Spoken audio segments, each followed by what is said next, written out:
ಕೊನೆಯದಾಗಿ ಆಯುರ್ವೇದದ ಪ್ರಕಾರ ಆರೋಗ್ಯ ಅಂದ್ರೆ ಏನ್ ಸರ್?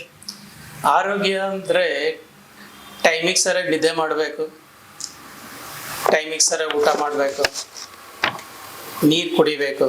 ಯಾರಿಗೆ ಟೈಮಿಗೆ ಸರಿಯಾಗಿ ನಿದ್ದೆ ಬರುತ್ತೆ, ಊಟ ಮಾಡ್ತಾರೆ, ಚಿಂತೆ ಇಲ್ದಿರ ಇರ್ತಾರೆ, ಇದಕ್ಕಿಂತ ಆರೋಗ್ಯ ಏನು ಬೇಡ. 100% ಹೆಲ್ದಿಯಾಗಿರ್ತಾರೆ.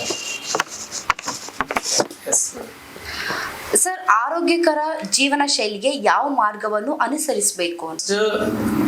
Mental piece important.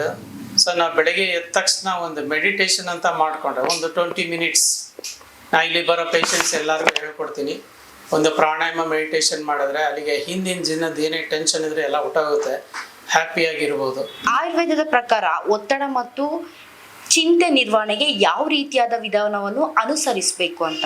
ಚಿಂತೆ ಅನ್ನೋದು ಮನುಷ್ಯನಿಗೆ ಎಲ್ಲರಿಗೂ ಇದ್ದೇ ಇರುತ್ತೆ.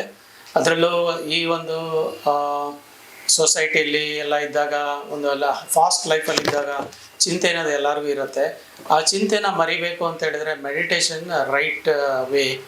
ಅದನ್ನು ಬೆಳಗ್ಗೆ ಹೊತ್ತು ಮಾಡೋದು ಬೆಟರ್, ಯಾರ್ದು ಡಿಸ್ಟರ್ಬೆನ್ಸ್ ಇರಬಾರ್ದು. ಸೊ ಆ ರೀತಿ ಮಾಡೋದ್ರಿಂದ ತುಂಬ ಬೆನಿಫಿಟ್ ಸಿಗುತ್ತೆ. ಎಷ್ಟೇ ವರ್ಷ ಆದರೂ ಚಿಂತೆ ಇಲ್ದಿರೋ ಜೀವನ ನಡೆಸ್ಬೋದು. ಚಿಂತೆ ಯಾರಿಗೆ ತೊಂದರೆ ಇರಲ್ಲ ಹೇಳಿ, ಎಲ್ಲರ ಲೈಫಲ್ಲೂ ಚಿಂತೆ ಪ್ರಾಬ್ಲಮ್ ಅನ್ನೋದು ಇದ್ದೇ ಇರುತ್ತೆ. ಸೊ ಅದನ್ನು ಮೆಡಿಟೇಷನಿಂದ ಹೋಗಿಸ್ಕೋಬಹುದು. ಸರ್, ಇದಕ್ಕೆ ಯಾವ ರೀತಿಯಾದ ಮೆಡಿಟೇಷನ್ ಕೊಡ್ತೀರಾ ಅಂತ? ಇದಕ್ಕೆ ಫಿಸಿಕಲ್ ರಿಲ್ಯಾಕ್ಸೇಷನ್ ಇದೆ, ಮೆಂಟಲ್ ರಿಲ್ಯಾಕ್ಸೇಷನ್ ಇದೆ, ಕ್ರಿಯೇಟಿವ್ ವಿಜುವಲೈಸೇಷನ್ ಇದೆ, ಟ್ರಾನ್ಸೆಂಡೆಂಟಲ್ ಮೆಡಿಟೇಷನ್ ಇದೆ. ಅವರವರ ಚಿಂತೆಗೆ ಅನುಗುಣವಾಗಿ, ಅವರವರ ಕಾಯಿಲೆಯ ಅನುಗುಣವಾಗಿ ನಾನು ಹೇಳ್ಕೊಡ್ತೀನಿ. ಸರ್, ಇತ್ತೀಚಿನ ದಿನದಲ್ಲಿ ಎಲ್ಲ ಮಕ್ಕಳು ಅಥವಾ ದೊಡ್ಡವರಾಗಿರ್ಬೋದು ಫೋನಿಗೆ ಅಡಿಕ್ಷನ್ ಆಗಿದ್ದಾರೆ.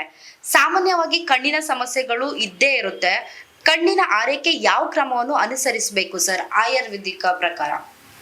ಫೋನ್ ಅನ್ನೋದು ಇವಾಗ ಏನಾಗ್ಬಿಟ್ಟಿದೆ, ನಾವು ಕೆಟ್ಟದ್ದು ಅಂದರೂ ಬಿಡೋದಿಲ್ಲ, ಒಳ್ಳೇದು ಅಂದರೂ ಬಿಡೋದಿಲ್ಲ. ಎಲ್ಲರೂ ಉಪಯೋಗಿಸ್ತಾರೆ. ಈವನ್ ಕಂಪ್ಯೂಟರ್ಸ್ ಕೂಡ ಅಷ್ಟೇ, ಅದು ಉಪಯೋಗಿಸೋದು ಬಿಡೋಕ್ಕಾಗೋದಿಲ್ಲ. ಇವಾಗ ನನಗೂ ಬೇಕಾಗುತ್ತೆ. ಸೊ ಅದನ್ನೇನು ಅಂದರೆ ಆಗಿಂದಾಗೆ ಕಣ್ಣಿಗೆ ರೆಸ್ಟ್ ಬೇಕು. ಇವಾಗ ಏನಾಗುತ್ತೆ, ಎಲ್ಲದಕ್ಕೂ ಒಂದು ಲಿಮಿಟೇಷನ್ ಅನ್ನೋದು ಇರುತ್ತೆ. ಒಂದು ಗಾದೆ ಇದೆ, ತಲೆ ಗಟ್ಟಿ ಇದೆ ಅಂತ ಹೋಗಿ ಬಂಡೆ ಜಜ್ಕೋಬಾರ್ದು ಅಂತಾರಲ್ಲ, ಆ ರೀತಿ ಕಣ್ಣು ತುಂಬ ಸ್ಟ್ರಾಂಗ್ ಇದೆ ಅಂತೇಳಿ ನಾವು ಸೂರ್ಯನ ನೋಡೋಕ್ಕಾಗಲ್ಲ. ವೆರಿ ಪವರ್ಫುಲ್ ಸೂರ್ಯ. ಅದೇ ರೀತಿಯೇ ಮೊಬೈಲ್ ಕೂಡ ಅಷ್ಟೇ. ನಾವು ಸ್ವಲ್ಪ ನೋಡಾದ್ಮೇಲೆ ಅದರ ರೆಸ್ಟ್ ಅನ್ನೋದು, ಕಣ್ಣಿಗೂ ರೆಸ್ಟ್ ಬೇಕದು. ನಮ್ಗೆ ಏನು ಬೇಕೋ ಅದು ನೋಡ್ಕೊಂಡ್ರಾಯ್ತು, ಅದರೊಳಗೆ ಎಲ್ಲವೂ ಇರುತ್ತೆ. ಎಲ್ಲದನ್ನು ನಾವು ನೋಡೋ ಅವಶ್ಯಕತೆ ಇರೋದಿಲ್ಲ. ಅದನ್ನು ನಾವು ಹ್ಯಾಬಿಟ್ ಮಾಡ್ಕೊಂಡಿರೋದಷ್ಟೇ. ತುಂಬ ಟೈಮ್ ವೇಸ್ಟ್ ಆಗುತ್ತೆ. ಅನ್ನೆಸರಿ ನಮಗೆ ಬೇಡಿದ್ದೆಲ್ಲ ನೋಡೋ ಅವಶ್ಯಕತೆ ಬರೋದಿಲ್ಲ. ಸೊ ಅದನ್ನು ನಾವು ಅಭ್ಯಾಸ ಮಾಡಿಕೊಂಡ್ರೆ ಒಳ್ಳೆಯದು.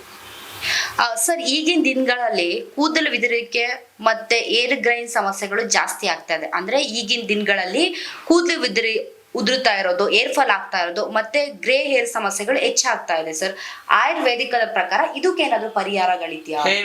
ಹೇರ್ ಫಾಲ್ ಅನ್ನೋದು ತುಂಬ ಜನಕ್ಕೆ ಸಾಮಾನ್ಯ ಆಗ್ಬಿಟ್ಟಿದೆ. ಸೊ ಅದು ಯಾತಕ್ಕೆ ಅಂದರೆ, ಎಸ್ಪೆಷಲಿ ಈ ಒಂದು ಫಿಲ್ಟರ್ ಅನ್ನೋದು ಸರಿಯಾಗಿ ಆಗ್ತಿರಲ್ಲ. ಸೊ ಮಿನರಲ್ಸ್ ಇರೋದಿಲ್ಲ ನೀರಲ್ಲಿ.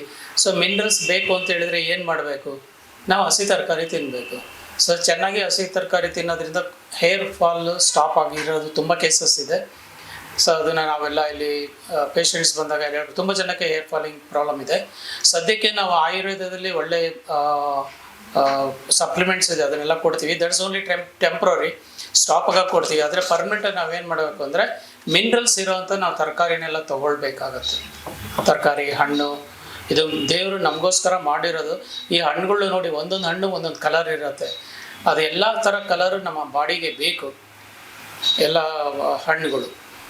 ಸೊ ಎಲ್ಲ ಥರ ಕಲರ್ ಇರೋವಂಥ ಹಣ್ಣುಗಳು, ತರಕಾರಿಗಳು ಎಲ್ಲ ತಿನ್ನಬೇಕಾಗತ್ತೆ. ಸರ್, ನೀವು ಹೇಳಿದ್ರಿ ಕೂದಲು ಏರ್ ಫಾಲ್ ಆಗೋದಕ್ಕೆ ಜಾಸ್ತಿ ವೆಜಿಟೇಬಲ್ಸ್ ಮತ್ತೆ ಫ್ರೂಟ್ಸ್ ತಿನ್ಬೇಕು ಅಂತ ಹೇಳಿದ್ರೆ, ಹೆಚ್ಚಾಗಿ ಯಾವ ವೆಜಿಟೇಬಲ್ಸ್ ಯಾವ ಫ್ರೂಟ್ಸ್ ತಿನ್ಬೇಕು ಸರ್? ಸೊ ಇಂಥದ್ದೇ ಅಂತಿಲ್ಲ, ಎಲ್ಲದನ್ನು ಬೇಕಾಗುತ್ತೆ. ಎಲ್ಲ ವಿಟಮಿನ್ಸು ಬೇಕು. Vitamin A, B, C, D ಬೇಕು. ಸ್ಕಿನ್ನಿಗೆ ತೊಗೊಂಡ್ರೆ ಇ ಅನ್ನೋದು ಬೇಕು. ಇನ್ನೊಂದು ತುಂಬ ಜನ ಅಂದರೆ ನನ್ನಲ್ಲಿ ಬರೋ ಪೇಷಂಟ್ಸನ್ನು ಅಬ್ಸರ್ವ್ ಮಾಡಿದ್ದು, ಕೆನ ತುಂಬ ನೆಗ್ಲೆಕ್ಟ್ ಮಾಡ್ತಾರೆ. ವಿಟಮಿನ್ ಕೆ ತುಂಬ ಶಕ್ತಿ ಕೊಡುತ್ತೆ. ಅದು ಬಾಯಿಲ್ ಮಾಡಿದರೆ ಸತ್ತೋಗ್ಬಿಡುತ್ತೆ. ಸೊ ಹಾಗಂತ ಎಲ್ಲದನ್ನು ನಾವು ಹಸಿ ತಿನ್ನಬೇಕು ಅಂತ ಹೇಳ್ತಾ ಇಲ್ಲ. ಯಾವುದೇ ತಿನ್ನಬೇಕು, ಯಾವುದಾದ್ರು ತಿನ್ಬಹುದು. ಡೈಲಿ ಯಾವ್ದು ಬೇಕು, ಮ್ಯಾಂಡೇಟ್ರಿ ಯಾವ್ದು ವೆಜಿಟೇಬಲ್ಸು, ಯಾವುದನ್ನು ಅಡಿಷ್ನಲ್ ಆಗಿ ತೊಗೋಬೇಕು, ಇದನ್ನೆಲ್ಲ ನಾನು ಇಲ್ಲಿ ಎಜುಕೇಟ್ ಮಾಡ್ತೀನಿ ಪೇಷಂಟ್ಸ್ಗೆ. ನೀವು ನಂಬ್ತೀರಾ, ಪ್ಯಾರಾಲಿಸಿಸ್ 14 ವರ್ಷದಿಂದ ಇರೋದು 14 ದಿವಸದಲ್ಲಿ ವಾಸಿಯಾಗಿದೆ. ನಾವು ಸರಿಯಾಗಿ ಅರ್ಥ ಮಾಡಿಕೊಂಡ್ರೆ ಈ ಒಂದು ನಮ್ಮ ಆಯುರ್ವೇದ ಟ್ರೀಟ್ಮೆಂಟಲ್ಲಿ ಮುಂದೆ ಅವರು ಯಾವ ತೊಂದರೆನೂ ಬರದೇ ಇರೋಂಗೂ ಮಾಡ್ಕೋಬೋದು, ಬೇಗ ರಿಕವರಿ ಮಾಡ್ಕೊಳ್ಳೋದನ್ನು ಮಾಡ್ಕೋಬಹುದು.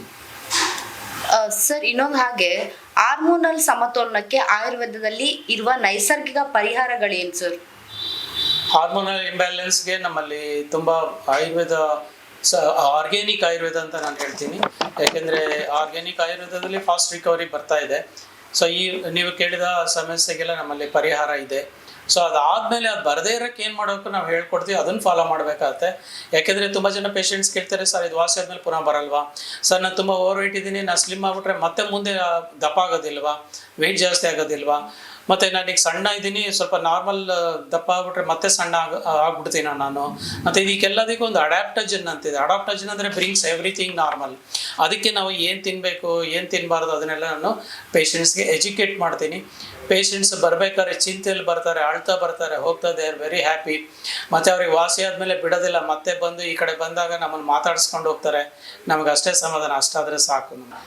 ಕೋವಿಡ್ ನಂತರ ರೋಗ ನಿರೋಧಕ ಶಕ್ತಿ ಹೆಚ್ಚಿಸಲು ಆಯುರ್ವೇದದ ಹೇಗೆ ಸಹಾಯ ಮಾಡಬಹುತ್ತದೆ ಅಂತ? ಖಂಡಿತ. ನಿಮಗೆ ಮೈಸೂರಲ್ಲಿ ಗೊತ್ತಿರ್ಬೋದು, ಆ ಕರೋನಾ ಟೈಮಲ್ಲಿ ಆ ಯೂನಿವರ್ಸಿಟಿಯಲ್ಲಿ ಒಂದು ಕಂಡುಹಿಡಿದ್ರು, CFTRI ಅಲ್ಲಿ ಈ ಸ್ಪಿರುಲಿನಾ ನಿಮಗೆಲ್ಲ ಗೊತ್ತಿರ್ಬೋದು, ಗಗನಯಾತ್ರಿಗಳು ತೊಗೊಳ್ತಾ ಇರೋದು. ಡೀಪ್ ಸಿಯಲ್ಲಿ ಬೆಳೆಯುತ್ತೆ ಪಾಚಿ, ಅದರೊಳಗೆ ತುಂಬ ನ್ಯೂಟ್ರಿಯೆಂಟ್ಸ್ ಇರುತ್ತೆ. ಅದನ್ನು ತೊಗೊಂಬಿಟ್ರೆ ನೀವು ಕೇಳಿದ ಪ್ರಕಾರ ಎನಾರ್ಮಸ್ ಇಮ್ಯುನಿಟಿ ಬರುತ್ತೆ. ಸೊ ಇಮ್ಯುನಿಟಿ ಇನ್ನೊಂದು ಹೇಳಬೇಕು ಅಂದರೆ, ಕರೋನಾ ಟೈಮಲ್ಲಿ ಬರೀ ಮನುಷ್ಯರಿಗೆ ಮಾತ್ರ ಕರೋನಾ ಬಂತು, ಪ್ರಾಣಿಗಳಿಗೆ ಯಾಕೆ ಬರಲಿಲ್ಲ? ಪ್ರಾಣಿಗಳಿಗೂ ಕೂಡ ಲಂಗ್ಸ್ ಇದೆ, ಮೂಗಿದೆ, ಅದಕ್ಕೆ ಯಾಕೆ ಅಟ್ಯಾಕ್ ಮಾಡಿಲ್ಲ ಆ ವೈರಸ್? ಸೊ ಯಾಕೆಂದರೆ ಅದು ಹಸಿ ತಿಂತಾಯಿತ್ತು ಪ್ರಾಣಿಗಳೆಲ್ಲ, ಮನುಷ್ಯ ಬೇಯಿಸಿ ತಿನ್ನೋದು. ಕ್ರೂರ ಪ್ರಾಣಿಗಳು ತೊಗೊಂಡ್ರೆ, ಅಂದರೆ ಈ ಸಿಂಹ, ಹುಲಿ ಇದನ್ನೆಲ್ಲ ತೊಗೊಂಡ್ರೆ ಅದಕ್ಕೆ 2 ತಿಂಗಳು ನೀವು ಬೇಯಿಸಿದ ಮಟನ್ ಹಾಕ್ಬಿಡಿ, ತಿನ್ನತ್ತೆ, 2 ತಿಂಗಳಾದ್ಮೇಲೆ ಸತ್ತೇ ಹೋಗುತ್ತೆ. ಸೊ ಅದಕ್ಕೂ ಕೂಡ ಹಸಿದೇ ಬೇಕು, ಬೇಯಿಸಿಲ್ದೇ ಇರೋದು. ಸೊ ಬೇಯಿಸೋದು ಅನ್ನೋದು ಈ ಬೆಂಕಿ ಇರೋದು ನಾವು ಕಂಡುಹಿಡಿದು ಒಂದು 3000 ಇಯರ್ಸ್ ಆಯಿತು. ಸೊ ಅದಕ್ಕೆ ಮುಂಚೆ ಮನುಷ್ಯನ ಆಯುಸ್ಸು 300 ವರ್ಷ ಆಯಿತು. ಇವಾಗೆಲ್ಲ ಕಮ್ಮಿ ಆಗ್ತಾ ಬಂದು 75, 70 ನಿಂತಿರೋದು. ಯಾಕೆ ಅಂದರೆ ಬೇಯಿಸಿ ಜಾಸ್ತಿ ತಿಂತಾ ಇದ್ದಾರೆ, ಅದಕ್ಕೋಸ್ಕರ. ಸರ್ ಹಾಗೆ ಇತ್ತೀಚೆಗೆ ಮಕ್ಕಳಲ್ಲಿ ಡಿಪ್ರೆಷನ್ ಅನ್ನೋ ಪದ ತುಂಬಾ ಕಾಮನ್ ಆಗಿದೆ ಸರ್. ಅದಕ್ಕೆ ಕಾಮನ್ ಆಗಿ ಕೇಳಿ ಬರ್ತಾ ಇದೆ. ಆಯುರ್ವೇದದ ಪ್ರಕಾರ ಇದಕ್ಕೇನಾದ್ರೂ ಪರಿಹಾರ ಅನ್ನೋದಿದೆಯಾ ಅನ್ನೋದು? ಸಿಂಪಲ್. ಡಿಪ್ರೆಷನ್ ಅನ್ನೋದು ಪ್ರೆಷರಿಂದ ಬರುತ್ತೆ, ಮೆಂಟಲ್ ಪ್ರೆಷರ್ ಆಗ್ತಿರೋದು. ಈ ಕಡೆ ಪೇರೆಂಟ್ಸು ಆಗ್ತಾರೆ, ಆ ಕಡೆ ಟೀಚರ್ಸು ಆಗ್ತಾರೆ. ಮಕ್ಕಳಿಗೆ ಆಟ ಆಡೋಕ್ಕೆ ಬಿಡ್ತಾ ಇಲ್ಲ. ಮೊನ್ನೆ ಒಂದು ಮಗು ಬಂದಿತ್ತು, ಅವ್ರ ವೆಯ್ಟ್ ಜಾಸ್ತಿ ಆಗ್ತಾನೆ ಇದೆ. ಸರಿಯಪ್ಪ, ನೀನು ಎಲ್ಲ ಸರಿ, ನೀನು ಏನು ಎಕ್ಸಸೈಸ್ ಮಾಡ್ತೀಯ ಅಂದರೆ ಎಕ್ಸಸೈಸ್ ಮಾಡೋಕ್ಕೆ ಟೈಮ್ ಇಲ್ಲ ಅಂತ. ಸೊ ಮಕ್ಕಳಿಗೆ ಆಟ ಆಡೋ ವಯಸ್ಸು, ಇನ್ನೂ 7th ಸ್ಟ್ಯಾಂಡರ್ಡ್ ಅವನು ಆಟ ಆಡೋಕ್ಕೆ ಟೈಮ್ ಕೊಡೋದಿಲ್ಲ ಅಂದರೆ ಯಾರ್ದು ಮಿಸ್ಟೇಕು?